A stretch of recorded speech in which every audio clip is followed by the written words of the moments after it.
u bë me pompë se kur është një marrëveshje mbas traktatit. Zgjidhja përfundimtare.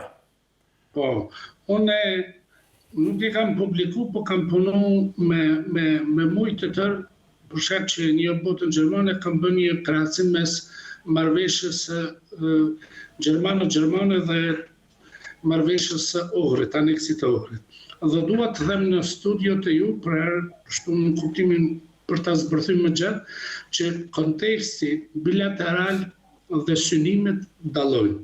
Sepse unë vetëm një fjali duhet ta them në këtë qartë për ta pas qartë që ky krahasim është i rrejshëm. Marrëveshja gjermano-gjermane erdhi në kontekstin e politikës së Willy Brandtit, e cila përshpejtoi bashkimin e kombit gjerman, shtetit gjerman në mënyrë paçore. Ne kemi të kundërtën. Konteksti ndërkombëtar ishte detanta në nivelin ndërkombëtar. Sot e kemi kur më të përqarë. Në anën tjetër, dy shtetet pranonin domethënë entitetin e tyre dhe marrëveshjet ishin shënuar me emra të plot. Republika Demokratike e Gjermanisë, Republika Federale e Gjermanisë. Ishin bërë një sër marrëveshjes. Nuk ishte një gjuhë armiqësore sikur që ka gjuhë armiqësore Serbia. Dhe më kujtohet nga leximet që kam bërë për rreth kësaj marrëveshje, kur fillon mu inicu marrëveshja për gjermane, Willy Brandt e ka shumë të bukur që mua më pëlqen. Thotë, traktati gjermano-gjerman thotë nuk bëhet në Berlin, në Gjermaninë e lindjes. Thotë, po bëhet në Moskë. Çfarë nuk kupton kjo? Domethënë, mendoj që pa një normalizim ose pa një afrim të Rusisë edhe të Shtetit Bashkuar të Amerikës, edhe në relacionet Kosovë-Serbi nuk mund të ketë domethënë një normalizim. Dhe një nga shtytjet pse gjermanët e bënën atë marrëveshje, këtë duhet ta qartësojmë. Ishte ideja që gjermanët i kapi friga që në kontekstin e detantës ndërkombëtare do të mbeteshin jo relevant në skenën ndërkombëtare. Çfarë dua të bëjmë? Dua të them këtë digresion. Derisa vendet e BE-s, Franca, Gjermania, Italia, ngrihen dhe e pengojnë Kosovën për antarësim në Këshillin e Evropës. Çfarë çytje ka Serbia për të nxituar për të bërë marrëveshje me Kosovën? Thotë unë i kam mirë punë. Po t'ishte kjo që BE-ja i thotë Kosova po bëhet anëtare e NATO-s, po bëhet anëtare e BE-s, po bëhet anëtare e Këshillit të Evropës. Serbia thotë unë duhet të nxitoj ti normalizoj marrëdhënien sepse Kosova po ecë.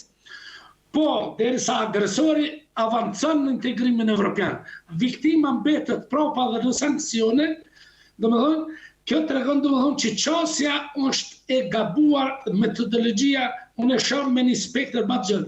Metodologjia si zhvillohet dialogu është jo e saktë, jo e dur dhe nuk mundet me prodhu një situatë të qëndrueshme.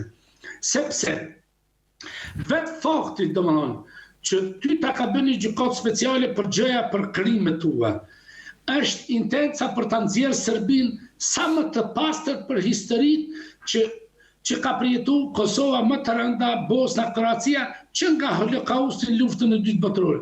Ideja e meqve të Serbisë është që ta rishkruajnë histori dhe ta nxjerrin Serbinë sa më të pastër dhe parë nga ky këndvështrim. Serbia nuk akuzohet domethënë për ka shumë absurde brenda Bashkimit Evropian. Edhe këtu. Për shembull, kemi një Serbi që ka refuzuar të bashkëpunojë për krimet e luftës. Kemi një Serbi që ka mbyllur arkivat dhe nuk i ka dorëzuar me Karla Del Ponte ka bërë marrëveshje 2003, se nuk po duhet të shkëputem. E kemi një bashkësi ndërkombëtare, kemi një bashkim evropian që tash për mi dënu shqiptarë që kanë luftuar kundër një të keqe, i thotë Serbisë më jep dokumentet. Për çfarë që mund të flasësh nëse mund ta bëjë edhe një digresion. Kjo dobësi e bashkësisë ndërkombëtare ka bërë që sot 25 vjet mas luftës të kemi ministrat e Slobodan Miloševićit në pushtet, president. Dhe unë i thash një diplomat të gjerman, si do të duke Evropa sikur në vitin 1970 në vend të Willy Brandtit të kishim ministër të informimit të Hitlerit, ta kishim kancelar Gjermanisë. Si do duke Evropa? Domethënë, nuk mund ta amnestojmë qasjen e perëndimit që ka pas ndaj Serbisë. Derisa është riciklu klasa politike që ka qenë, domethënë, dhe është vazhduese e konceptit të Serbisë së Madhe, por me instrumente të tjera, me metode të tjera, dhe por këtë kënd vështrim që tha Dritani. Unë mendoj për këtë arsye nganjëherë ndoshta ne jemi të bezdeshëm, por politika e Tiranës duhet të jetë e kujdesshme. Unë kam thënë dhe përsëris edhe disa, afrimi i Vučićit me Tiranën krejt ka qenë për ta rehabilitu fizionominë, imazhin e Serbisë. Për të thënë botë, ja shiko, unë s'kam probleme shqiptar, po i kam me da ekstremistat u që kësë, se unë s'kam problem. Tjetra, kur një popull nuk pranon krimet që ka bën ndaj shqiptarëve të Kosovës, dhe quhet Tirana organizon kampionat sportiv, akoma rehabilitim të madh për Serbinë. Domethënë, ne shqiptarë nganjëherë bëjmë, duke dashur të bëhemi kozmopolit, bëjmë dëme të pariparueshme.